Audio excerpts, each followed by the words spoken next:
What's going on, guys? Are we live? It looks like we're live. What's happening, everybody? I hope everybody's having a fantastic whatever day you're watching this. If it's your first time hanging out, welcome. This is my little slice of YouTube. Typically, I'm yammering on about stuff motorcycle related. Sometimes it dives into cars, other types of engine powered contraptions. You never really know what's going to wind up on this channel outside of that. Sometimes I don't even know. But here's the thing. It's basically just not much more than a background noise generator. Some guys just like to have this on while they're doing something probably infinitely more important than whatever I'm talking about. But listen, if you come by, thanks for stopping by. So the topic for tonight is going to be the new Trident 800. And so also a little bit of a little background on this. So the live show for me is my opportunity to interact with you guys. But it's also an opportunity for me to get through videos that would normally stand on their own and wouldn't be part of a live show. And this is exactly what that is. For whatever reason, I cannot get past being tongue-tied and getting way off track and way off topic talking about this motorcycle, the Trident 800. For whatever reason, it is a tongue twister for me. And after multiple takes of trying to do this video standalone, it's going to be part of the live. So as I'm going to be hanging out with you guys and talking about this, I'd love to hear your take on this bike because it's kind of an oddity for me. And so what I want to do is I'm going to go ahead and share the screen. We're going to go over to Triumph's website. We're going to take a look at this bike.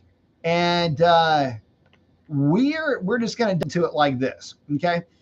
So look, guys, here's the thing. The Trident 800, it's kind of a motorcycle that I don't know that anybody asked for. Look, they've got their Trident 660. It's a great urban roadster type of a hot rod bike, makes about 80 horsepower. It's a fun motorcycle to ride around. It's aggressively geared, but it's not overwhelming in its power delivery, and it's a popular bike for Triumph. And from that motorcycle, we got basically the Daytona 660.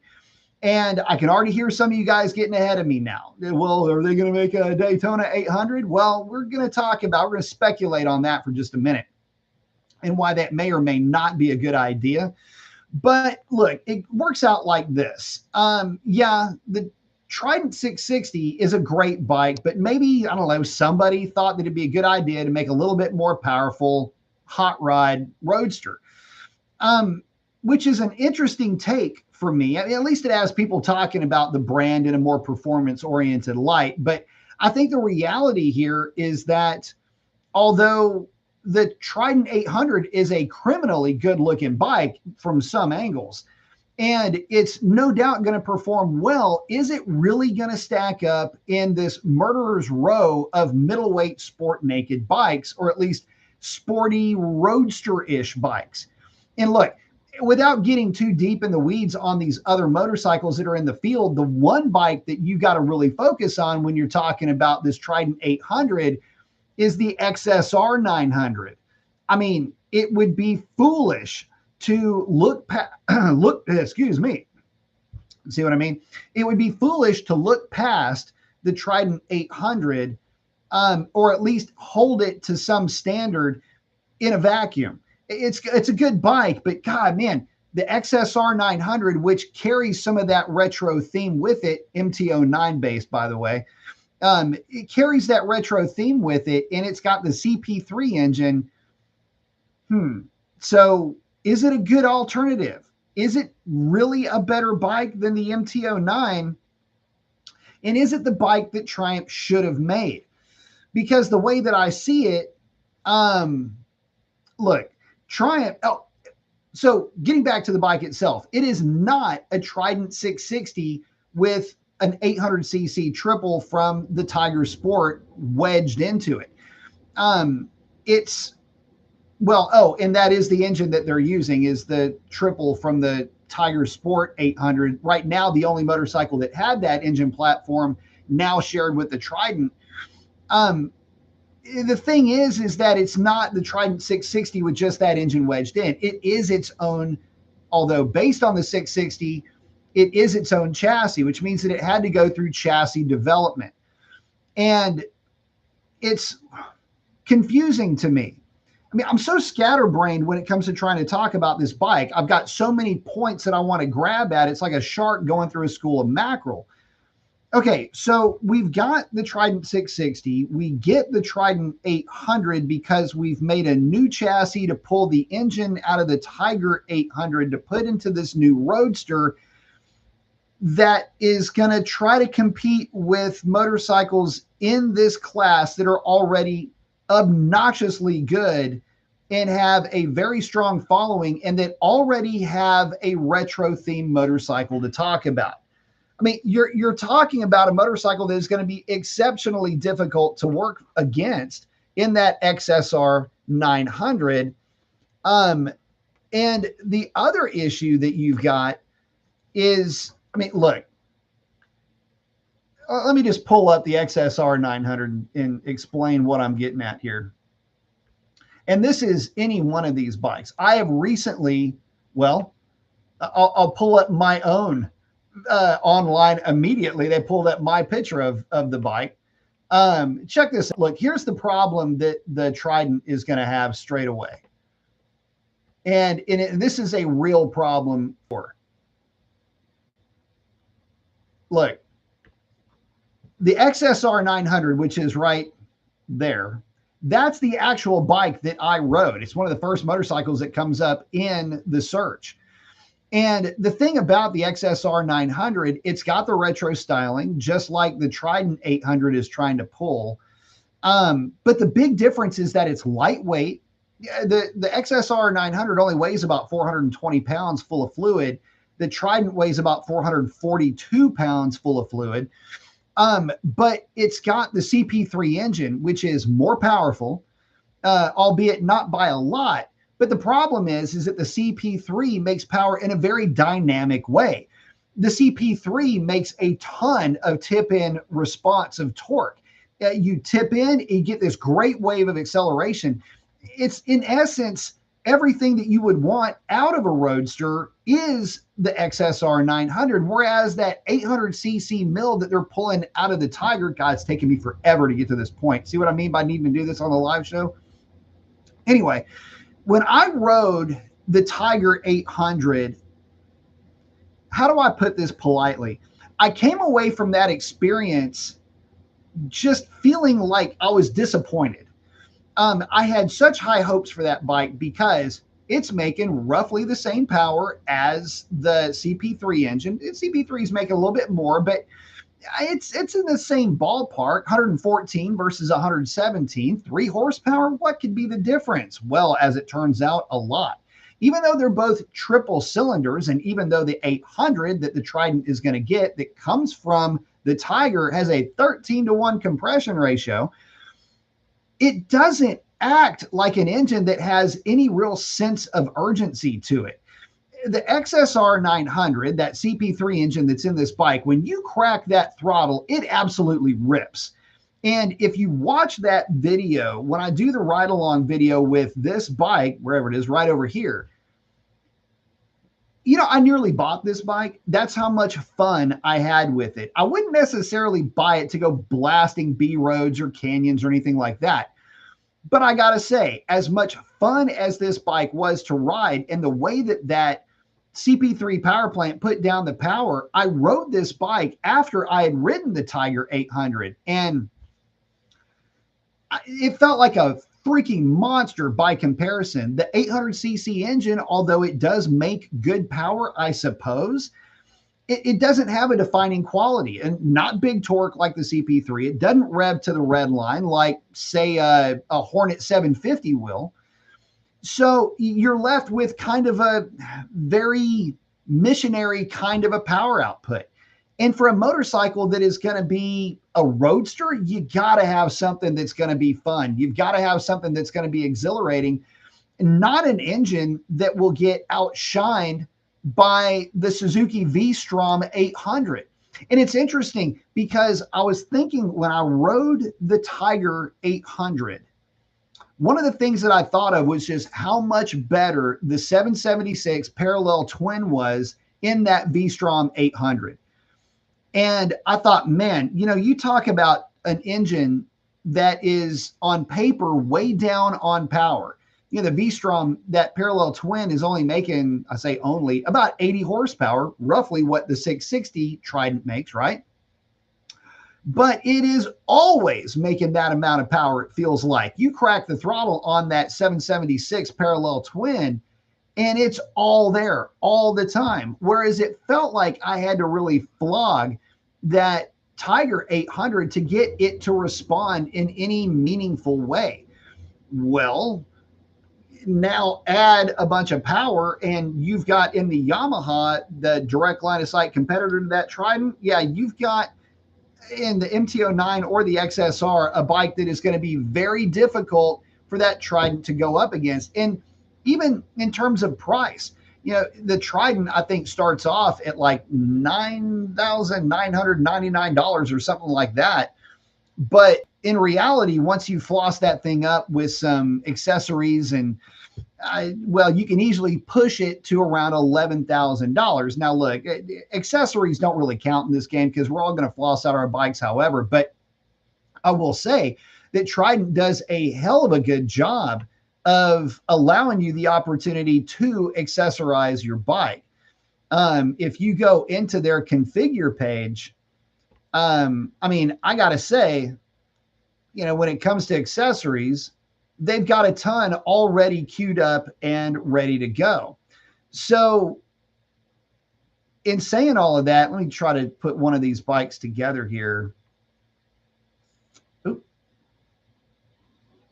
Bear with me here. You can get a, I think it's an Akrapovic slip-on exhaust. In terms of styling, you can get a color-coordinated seat cowl. A few other things, different comfort seats, a lower seat, bar end sport mirrors, all kinds of stuff that you can do to this bike. Let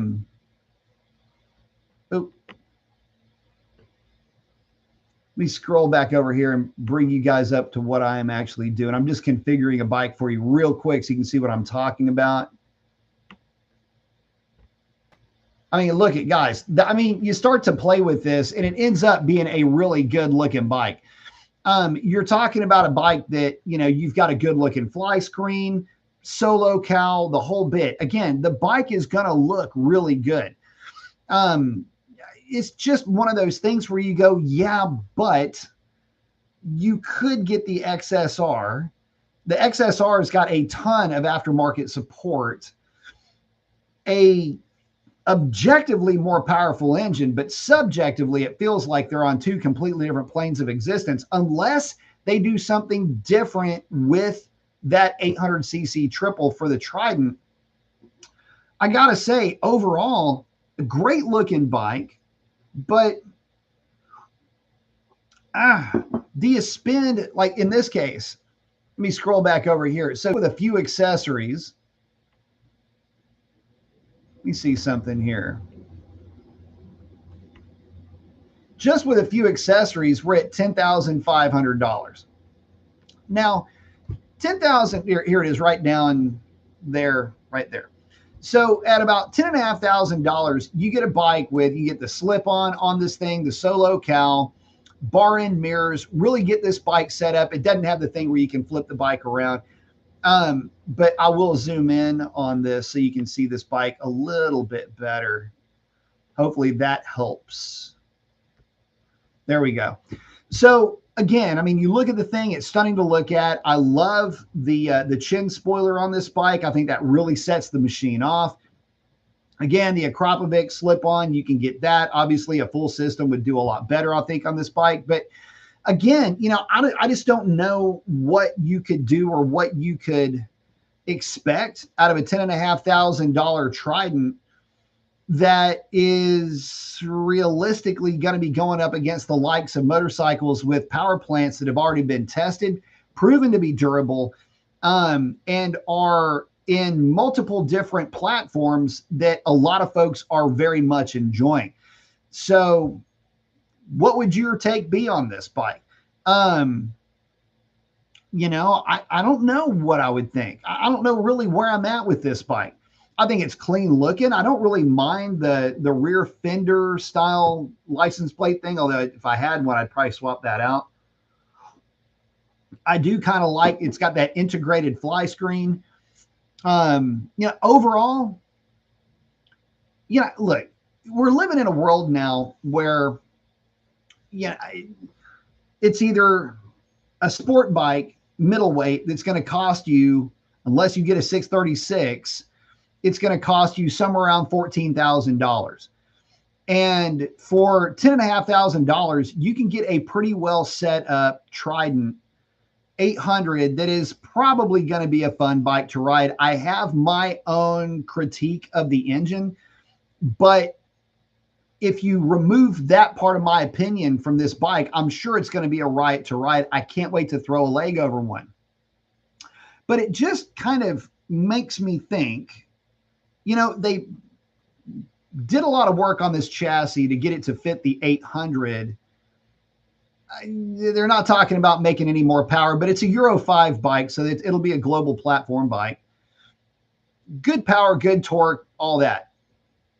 Why the hell, Triumph, did you not, while you were in the middle of doing this, which, couldn't have been that big of a feat, but, it also, nothing's easy, right? But you know what is easy? Maybe there is something that is easy.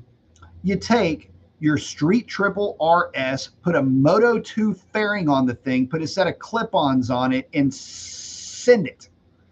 See, this is the frustrating thing for me about the Trident 800. And Trident 800, it's not your fault. But the reality is that Trident, although a neat little roadster, and by the way, in my opinion, a direct line of sight competitor to their own Speed Twin that's in the lineup, this will be a far better bike. But the question that I have is, Triumph, why can't you ever get past putting a fairing on the Street Triple? It's based on a 675 chassis. You've got the 765 engine in it. Can you please, if you're going to do this, can you at least give us a real Daytona? There are some folks that are saying, hey, wait a minute, this thing could lead to a Daytona 800. Hear me out. And the way that they're going to look at it is, well, the Daytona 660 was derived from the Trident 660, basically. And could it mean that they're going to do something with this platform to stop right there? Hold your horses. Here's the thing. Don't. The Street Triple RS is too good of a bike. Put some decent valve springs in the thing. Allow it to rev a little bit. You don't even have to do anything to this bike. Just a couple of minor changes. Put a fairing on it, or just put the engine in it as it sits. Throw a fairing on it. Put some clip-ons on it. Give it some accessories, and done. Okay? Get into this new generation middleweight sport bike class, super sport class, if you will. Get back to your roots and put the bike together that everybody is asking for.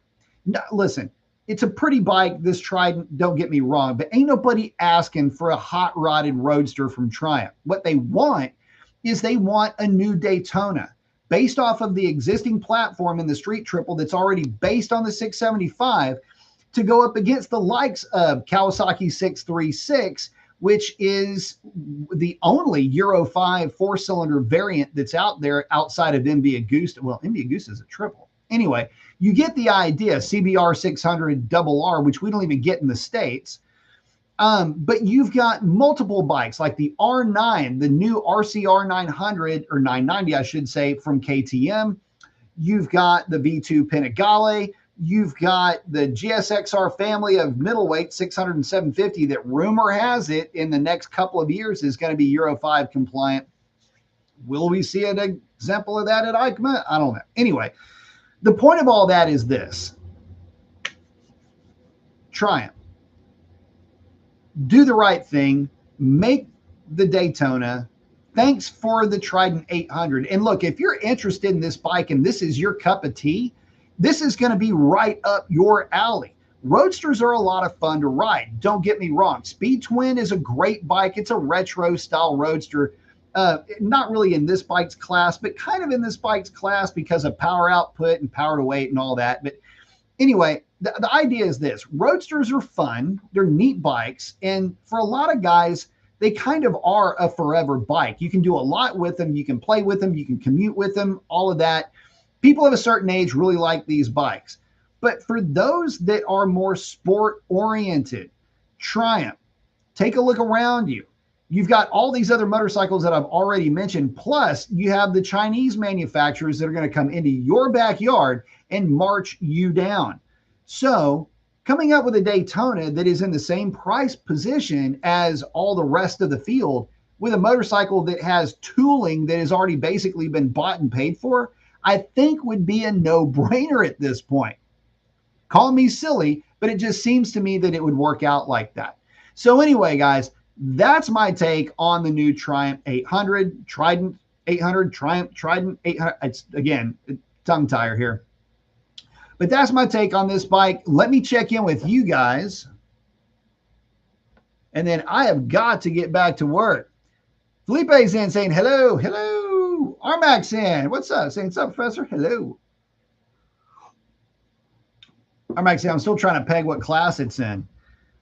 I don't even know. I mean, whatever class the MT-09 is in, along with, I don't know, CB1000, which is another real problem for this bike, especially when you look at the Hornet and think, oh my goodness, it's less expensive and makes more power.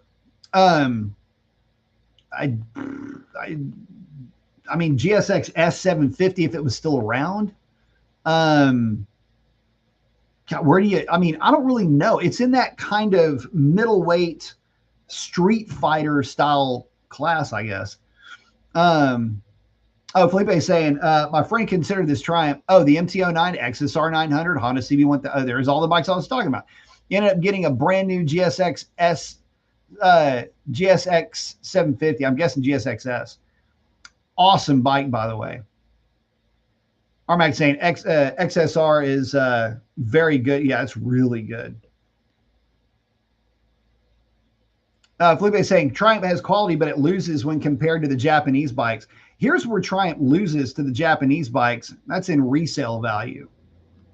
And it's the problem with Triumph is that they're always on, like, they may be on your mind, but they're not the first bike that you think about when I go, give me a motorcycle brand. Even though I've got two of them, I'm going to say Suzuki or Yamaha or Honda or something like that.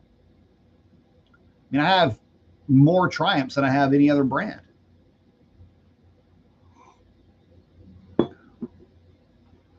I'm saying, agree with that in performance. Think the quality is equal there though. Yeah. Triumph's got great fit and finish. Levi's saying, I love the look of this Triumph, but the competition has some really good stuff at the moment. They have a lot of really good stuff out there. And Felipe's saying, if I were to get a naked bike, I'd go for the Aprilia Tuono 1000. Well, that brings up another good point. You know, Aprilia Tuono 660 at 90 horsepower, but it's a parallel twin.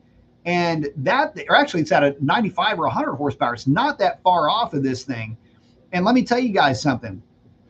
When this bike starts getting ridden, and I mean ridden hard, there's going to be some folks that are going to compare it to all the different bikes that we're talking about. And I have a feeling what you're going to say is they're going to come by and say, well, it's a great bike, but it just doesn't have an it factor to go by.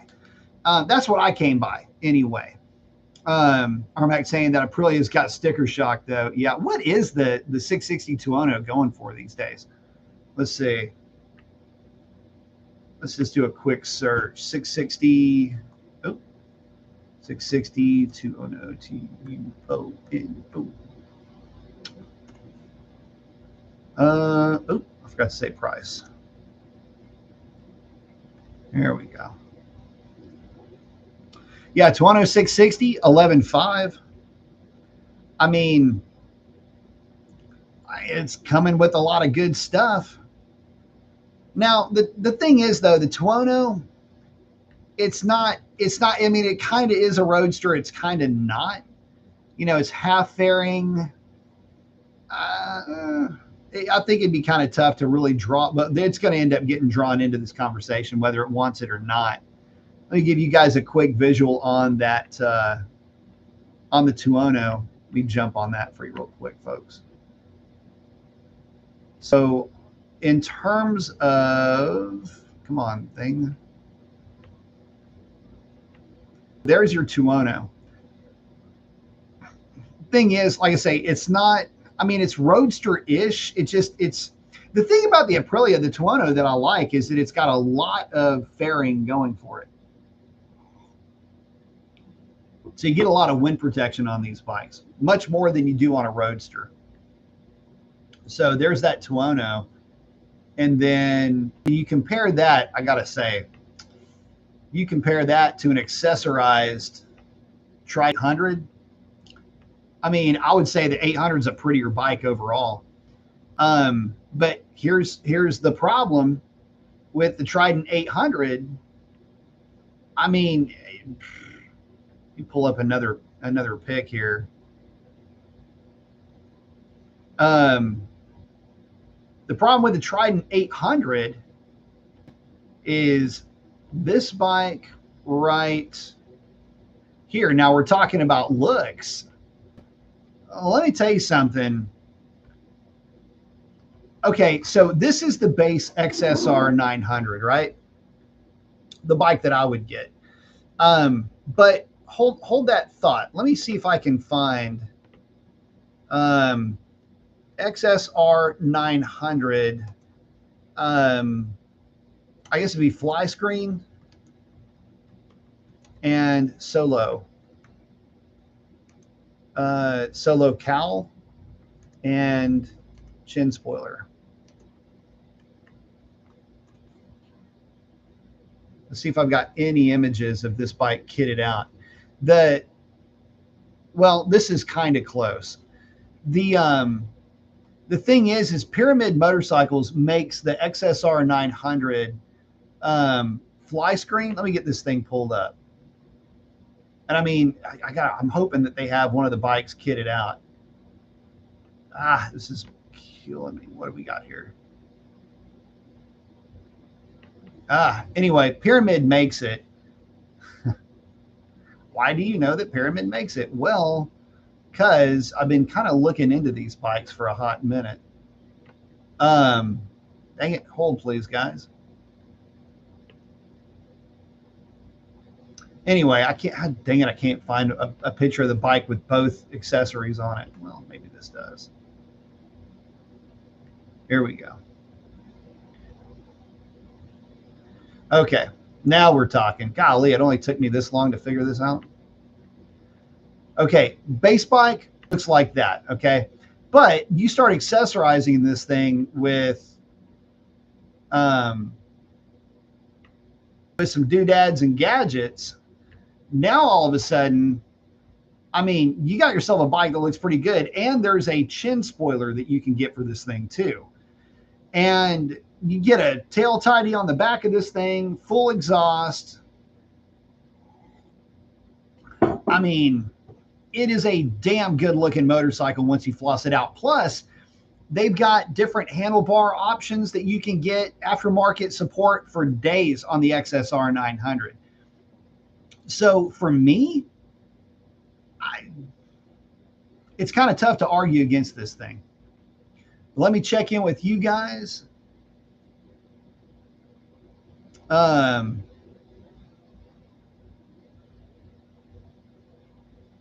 the Aprilia, it does have sticker shock. Yeah, the 1000 is checking in at like 14 or 15, 16 or 18 grand now.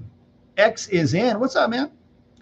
So, but anyway, that kind of wraps up my thoughts on the Trident Tiger 800. Trident 800 based on the Triumph Tiger Sport 800. And look, here's the thing. I'm a big fan of what Triumph is trying to do with this bike, But at the end of the day, it's going to have some very stiff competition. And it's going to be up against not only the competition of the bike, but Triumph doesn't necessarily have as deep of a dealership network as the rest of these brands do. So again, it's going to have a bit of an uphill battle, but it's going to be a good looking bike. But as much as all of that may be going for it, this motorcycle is going to be overshadowed by the what if when it comes to making a real Daytona. So if Triumph is going to use this platform to make a real Daytona, I think they're already shooting themselves in the foot. I think to go along with this bike, they have got to put out a 765 street triple base Daytona, or I don't know that they're going to get any real Triumph loyalists when it comes to a performance background, performance oriented guys. I just don't think they're going to be taking this motorcycle too seriously, especially considering the competition and how those engines put down power.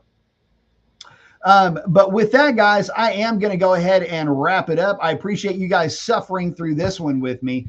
Again, I don't know why I could not put this video together as a standalone. For whatever reason, I would get started and then every browser would open up simultaneously and there's only one of me, but I was trying to talk about all of it at the same time. So anyway, post up your comments. Let me know what you think about this bike. Listen, get out there and do something cool for somebody. Chances are they need it way more than you know. And with that, I am going to check out X. Oh, got the flex. Sorry, forgot. Didn't see that. Anyway, guys, thanks again. And we hope to catch y'all on the next one. If you made it this far in the show and you're not subscribed, come on. What are you waiting on? Smash that subscribe button. Helps out the channel more than you know. But with that, I'm out of here. Y'all take it easy.